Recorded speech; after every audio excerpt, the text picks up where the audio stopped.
The Antiques Roadshow is back, and today, well, somebody who goes back so far with me, I daren't even discuss it. Her name is Julie B, as far as I'm personally concerned. Julie, lovely to have you here. Oh, Malcolm, it's so good to be back. Can you remember just the to first see your time- face again. Oh, Oh. come on. Yeah. Can you remember the first time we worked together? It was an awfully long time ago. It was. It would have been still in Monica Road. Correct. Yeah. Yeah. But I think probably the thing that I remember most was the fact that we used to read news side by side on Rhodesia television in glorious black and white. Do you recall that? I remember. And in fact, I was just saying to somebody the other day that my hair was too black for black and white TV. Yeah, So they yeah. said, go out and get it dyed red. I didn't know I that you never- had red hair. Well, it Or was sort of black it was, no, well, you see, nobody, Yeah, there you nobody go. knew. Okay. Because it just washed me out. And when Okay. colour came, I just kind of stayed with the Well, I colour. remember starting on television there because they used industrial cameras and they would light you up so that your face disappeared. Yes. And then the makeup girl would come and paint it back on for you and put lips and eyebrows and things. And then I'd forget and go home like that and stop at a garage to fill up and everyone would look at me very strangely. So these are days long gone by. Tell me a little bit about what you remember from those early days, and especially the stories, not necessarily the CV. Well, I mean, inevitably, we've all got a story of how we ended up in front of the camera or the microphone. And my particular one was that I was working as a classical music compiler in the radio section, in the record library. Yeah. And one day I went in early. I was always early for that shift because I had to do various things. And I got in to find dear old Leslie Sullivan prostrate on the ground, groaning. And I sort of went over to him in horror. I said, Les, are you all right? Oh, a heart attack. You've got to get going. I said, oh, okay. Well, fortunately, I knew how to operate. So I Yeah. sort of pushed a few buttons. He said, then a newsman came in, young guy from the newsroom. He said, here's the news. I said, I'm not reading that. He said, Yeah. yes, you are. I said, no, you know what's in there. You're reading it. No, I'm not. He just walked out. Leslie was groaning, walked out, timed on 8 o'clock. This is the news. This is NBC. That was or the RBC it was then.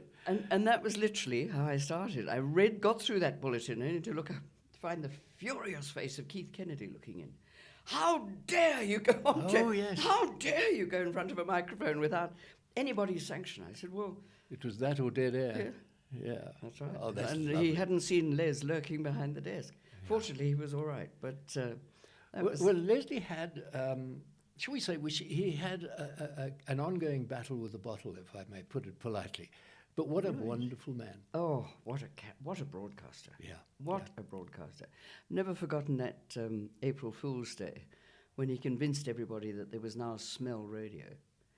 Yes. Do you remember that? Yes, I He do. said if you go really closely, you will smell that little waft of lavender.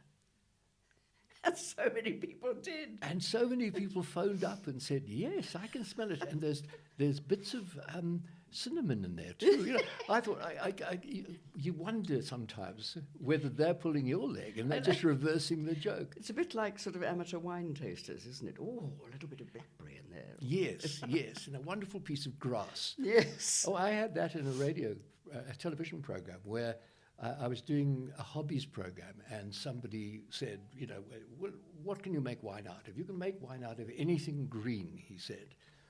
And he said, you can even make wine out of grass. And one of the cameramen said, you could smoke it. And he said it too loud. We both collapsed on screen. It was just hysterically funny. And again, live, what do? You're dead. That's it. Absolutely. And it was all live. I mean, it was horrendous, wasn't it? But then you suddenly up stakes and disappeared in the same way that I did. What happened to you?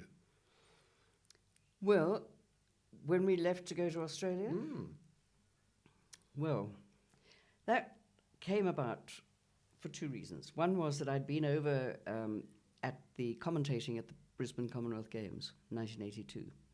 I'd never been there before. BAT sent me across for a sponsored thing. Which Can was you lovely. imagine today I the know. British American Tobacco I know. Company sponsoring? Non-you, do not speak to them. Don't go down that road. Okay. Anyway, but that was what it was. So I commentated, and it was a glorious experience. I mean, I arrived there, never having been in Australia, and I had to check in, of course, as media check, and I had this number. So I got this, rang this number, and the voice said, "G'day, I'm an Evelyn." I said, You are? Hello. My name is Jill Baker. I'm from Rhodesia. Oh, mate. No, it wasn't. It was Zimbabwe already by then. I'm from Zimbabwe. Oh, yeah, mate. You're right. I said, would you mind speaking a little more slowly? Anyway, the long thing was, he eventually said to me, you need to go to the Ulangamarine Centre. I said, really? Yes. Could you say it again? Ulangamarine Centre. So I thought, fine, I'll just remember those syllables. And I turned around to some people in the room and I said, does Ulangamarine Centre mean anything to you? Oh, yeah, Wollongabba Cricket Centre. Right, okay. So now I knew where I had to go. Anyway, that's an aside. But having been there to Australia, we loved it. We really enjoyed it when we were over there, but never thought for a moment of going to live there. Okay, so you went to where? We went originally to Sydney because I'd been offered, courtesy of this man that I was working with on the Commonwealth Games, a man called Redfern from ABC. He offered me a job in Sydney when I showed some interest on a program called Nationwide. His first name? Roland Redfern. Okay, no, not the one I thought of. Okay, sorry. Okay. And this was a program which was sort of 4 segments of almost like sort of Today Tonight type stuff. Yeah. Anyway, it looked quite promising, and I thought, and we left with that in mind. But we were so shattered at leaving, me particularly. I was 3rd generation Rhodesian, Zimbabwean, and Malcolm, I was shattered. I was broken. And we got to Perth, and I said, I can't go to Sydney. I can't live in a city that big. You know, need to sort of lick your wounds for a bit. So I had a cousins in Perth, but our ticket, of course, took her to Sydney. So I had a cousin in Adelaide, another one, and she said, look, come to us for Christmas because your ticket will get you here. And we just fell in love with Adelaide. And it is an enchanting town, absolutely delightful town. And it has a great depth of music and creativity and slightly wacky off the edges-ness, you know, and it's a very, very nice place. And so we settled for Adelaide, very happily and delighted we did so. My first job then was running a radio station. Okay. Yes, so, and that was at the University of Adelaide. Now, how different is radio there to the way it is in either South Africa or Zimbabwe? A lot less formal than it was in our day. And I found, well, the university radio station was very difficult, Malcolm. There were a lot of academics there. I came in fresh from Rhodesia, must be a white racist. Yeah. So, no choice. That was it. I was absolutely condemned. And then after 2 years, I was granted tenure at the university. And then I was able to put my own team in place. And that was fantastic because the change was dramatic. And a lot of what we did was a mix, I guess, of the academic interest of the ABC and SABC, and ABC as we knew it, RBC as we knew it, and the spunk and fun of Radio 3. And it really worked. And then in the evening, from 8 o'clock in the evening, we allowed students to get on. Okay. And obviously kept a bit of an eye on them because they were a bit inclined to run away with things. But it was a good, solid, great radio station. We syndicated enormously. So I'm interested in what you're talking about. We syndicated literary programs, art programs, in-depth discussion programs. I did 2. I tried to keep myself off because my accent was so strongly different. Right. And I felt terribly sort of proper, you know. Arrogant. So I PK all over again. Wasn't the way. So, but I did 2, Thinking Politically, and Shalom, Peace, Assalamu Alaikum, which was fascinating. Comparison of 3 monotheistic religions. So we syndicated a lot of those sort of academic type programs and classical music programs. And the beauty of it was we recorded every single thing at the Adelaide Festival. Oh. Now, at that time, the Adelaide Festival was second only to Edinburgh. Right. And marvellous. I mean, the visiting orchestras, the ballets, the poetry, the Writers' Week, all awesome stuff. And our little station covered the whole lot and syndicated it to the whole of Australia. That's extraordinary. It was a wonderful time. The saddest thing about South Africa for me at the moment, and I don't want to get political on this thing, is that we have actually put culture into the park. we're not there anymore. I look at people like Desendorn Lindbergh running a program called Naledi, which recognizes theatre awards and opera and all the rest of it, and they can barely get support. It's just scary. It's so sad. Isn't it? So being drawn to academia is no surprise to me, quite honestly. I remember you as being a classical lover, a classical boffin, if I may call it that. And I really only got into classical music once I was at sea and sailing up the Atlantic Ocean, when I discovered that there is a shelf life to people like Olivia Newton-John and the Bee Gees. And eventually you say, there's got to be something with a little more meat. You can only listen to that for so long.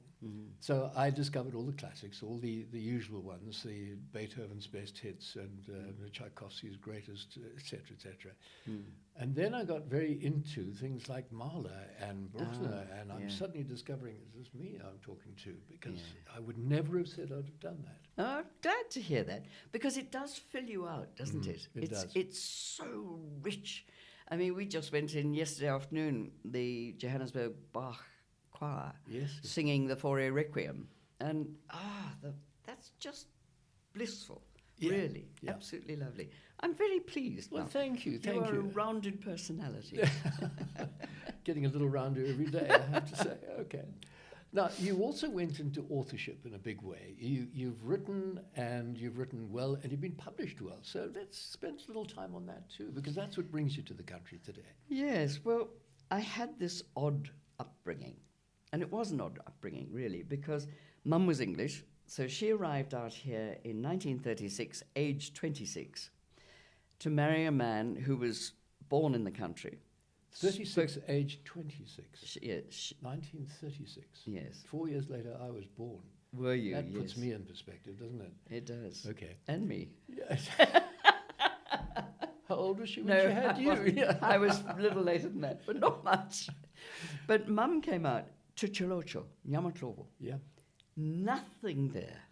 Dad to start this school, where it had just started, but he then took over the reins. It was essentially a technical school. It was put into that area because the Gwai Reserve was so dry, so dusty. So Dad's key thing was to teach agriculture, so that they became self-sufficient in agriculture, building, woodwork, carpentry, all of those sort of things. And I was born there. Well, Mum's extraordinarily surprised that her first child, every child at the birthday party was black, not white. Sure. So that was how I grew up. So what was your first language, as a matter of interest? It was Sindebele. Yeah, but just as mine was Zulu. Because I grew were. up on a Natal farm, and up to the age of 4 spoke Zulu fluently, and that was it. Well, there you are, you see. Yeah. It was a great background, We wasn't have a deep roots in Africa. People forget this. We do, they do.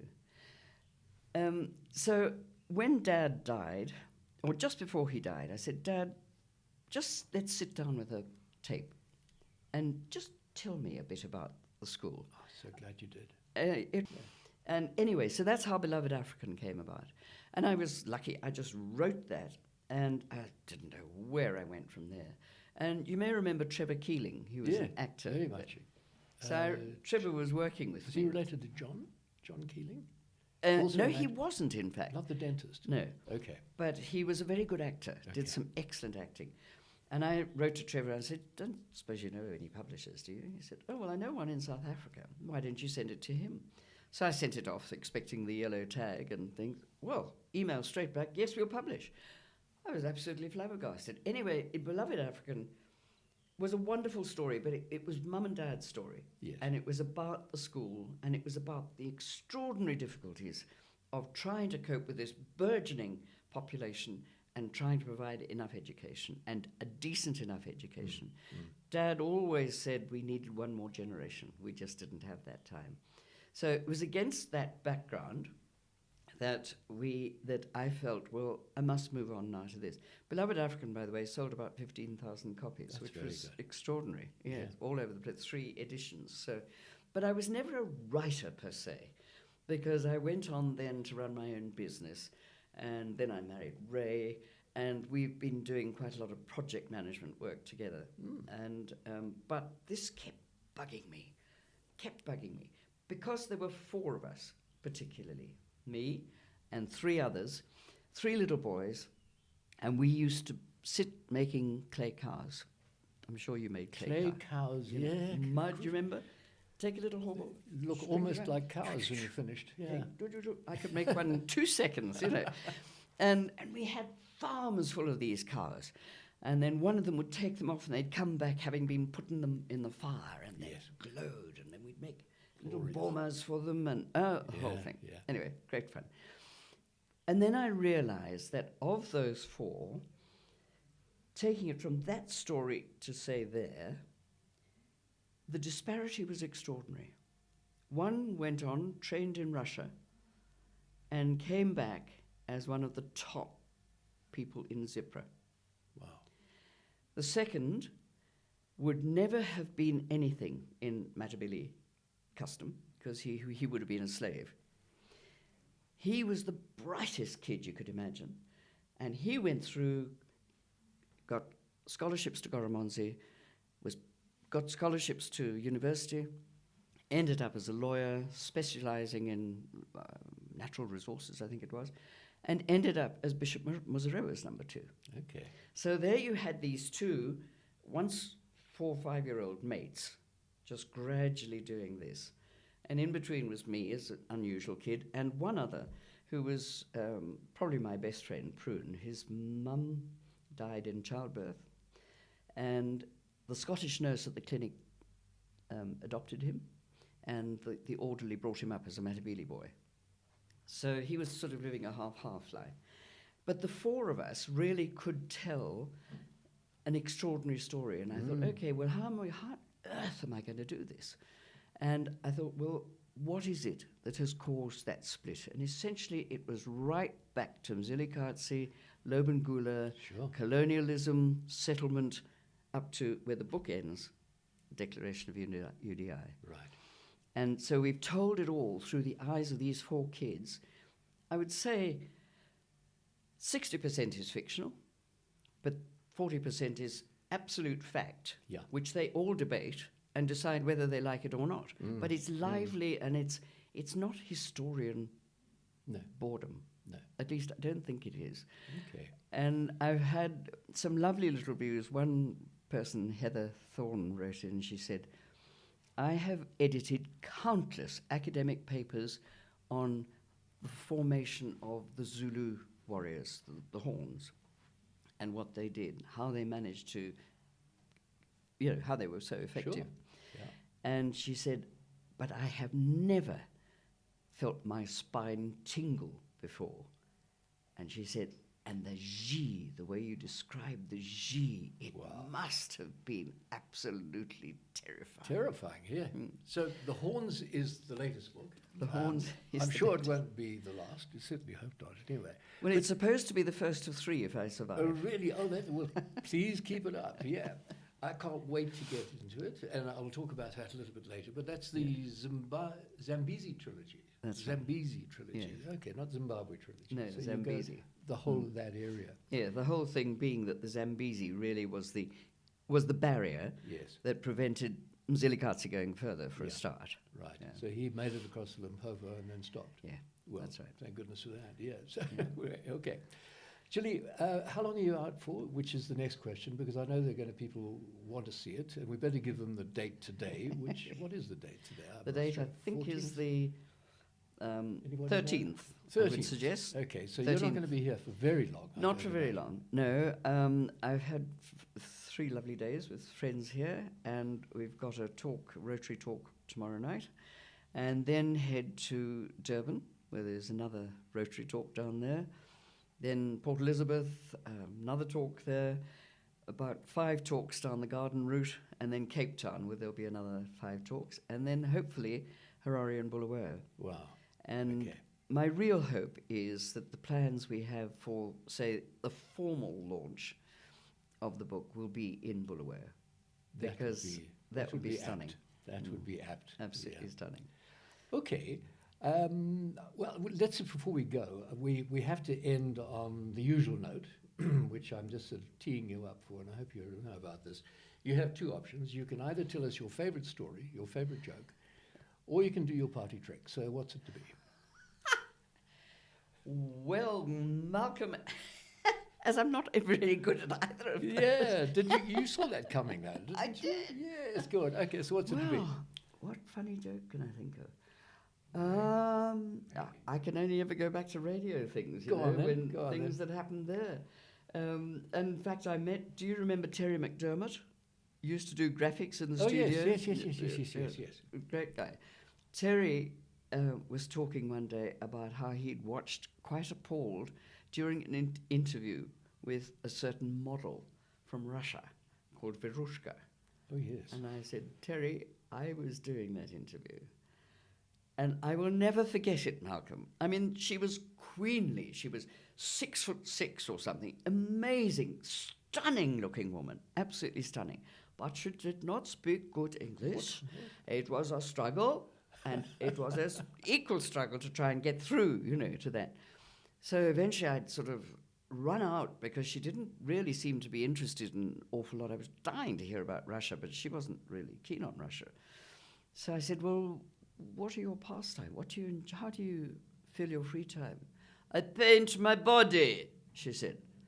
I said, oh, what do you do? Well, the graphic design, and I circle my breasts, and I do this, and I do that, and cut this interview comes from Master Control. What a shame. We've got television, they might as well flaunt it, eh? Maybe not. Maybe not to that extent. Julie, thank you for joining us. Have a wonderful visit out here, and come and get back soon. I want to see the second book as well. Yeah. Lovely, Malcolm, and it's been such fun talking to you. It has. Anytime.